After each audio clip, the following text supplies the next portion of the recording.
இன்றைய புனிதர் அறிவோம். பிப்ரவரி 26 புனித மெக்டில்ட். பிறக்கும் போதே பேச்சு மூச்சு இல்லாமல் பிறந்தவர்.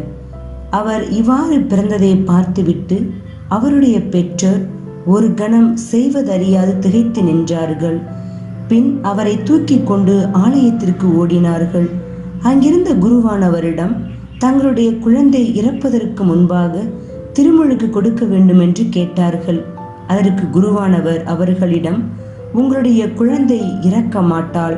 அவள் நீண்ட நாட்கள் வாழ்ந்து ஒரு புனிதையாக தூயவளாக மாறுவாள்.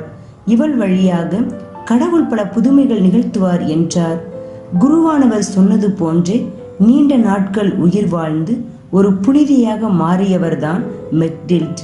இவர் 1240 சாக்சனியில் உள்ள எய்ஸ்லவன் நகரில் ஹெல்ப்டா என்னுமிடத்தில் இருந்த மூதாதையரின் மாளிகையில் போதுமான பொருள் வசதி, தேவையான சமூக மதிப்பு, விரும்பியதை செய்யும் அதிகாரம் கொண்ட குடும்பத்தில் பிறந்தார்.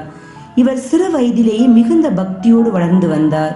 இவருக்கு 7 வயது நடக்கும்போது இவருடைய தாயார் இவரது மூத்த சகோதரியான ஜெத்ருத் தங்கியிருந்த துறவு மடத்திற்கு கூட்டிக் கொண்டு போனார். அங்கே அவருடைய வாழ்க்கை நெறியை பார்த்துவிட்டு அதில் லயித்து போன மெக்டில்ட் தானும் ஒரு துறவியாக மாற வேண்டும் என்று தனது விருப்பத்தை தன்னுடைய தாயாரிடம் வெளிப்படுத்தினார். அவரும் அதற்கு சம்மதம் தெரிவிக்க மெக்டில்ட் துறவு மடத்தில் சேர்ந்து துறவு வாழ்வுக்கு தன்னை முழுதாய் அர்ப்பணித்தார். துறவு மடத்தில் வாழ்ந்து வந்த நாட்களில் மிகவும் தாழ்ச்சியாகவும் எளிமையாகவும் அதே நேரத்தில் ஞானத்தோடும் வாழ்ந்து வந்தார். அவரிடமிருந்த தாழ்ச்சி அவரை மேலும் மேலும் உயர்த்தியது. எந்த அளவுக்கு என்றால், துறவு மடத்தில் சேர்ந்த சில ஆண்டுகளிலேயே அவர் நவக்கன்னியர்களுக்கு பயிற்சி கொடுக்கின்ற சகோதரியாக உயர்ந்தார். இன்னும் சில ஆண்டுகளில் சபை தலைவியாகவே உயர்ந்தார். மெக்டில்ட் மிகச்சிறந்த குரல் வளம் கொண்டிருந்தார்.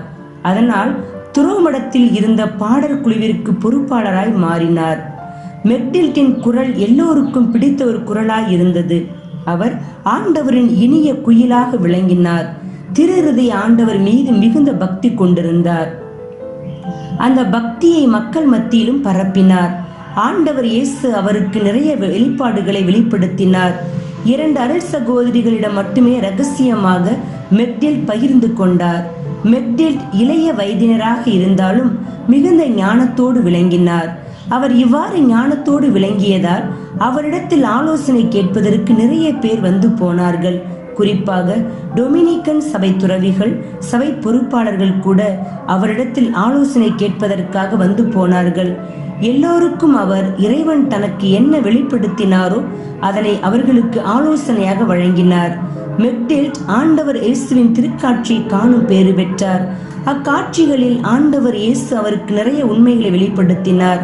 அந்த உண்மைகள் எல்லாம் புக் ஆஃப் ஸ்பெஷல் கிரேஸ், அதாவது சிறப்பு அருளின் புத்தகம் என்ற பெயரிலேயே எழுதப்பட்டன. மெக்டில்ட் அவ்வப்போது சில உடல்நல குறைவுகளுக்கு ஆளானார். ஆனாலும் அவை அவருடைய பணிக்கு தடையாக இருக்கவில்லை. அவர் தொடர்ந்து மன உறுதியோடு எல்லா பணிகளையும் செய்து வந்தார். இப்படி இறைவனுடைய கரங்களில் வல்லமையில ஒரு கருவியாய் செயல்பட்டு எல்லாருக்கும் ஆலோசனை வழங்கிய மெக்டில்ட் 1298 நவம்பர் 19 அன்று இறையடி சேர்ந்தார். அவரது இறப்பிற்கு பிறகு அவருடைய வெளிப்பாடுகள் அனைத்தும் வெளிப்பட்டன. இவ்வெளிப்பாடுகள் துறவியர், மறையுரையாளர்கள், பொதுநிலையினர் அனைவருக்கும் உத்வேகத்தையும் உறுதிப்பாட்டையும் வழங்கியது. புனிதையிடமிருந்து கற்போம். புனிதையை போல் நாமும் ஆண்டவர் இயேசுவின் மீது மிகுந்த பக்தி கொண்டவர்களாக வாழ்வோம். பக்தியை பரப்புவோம்.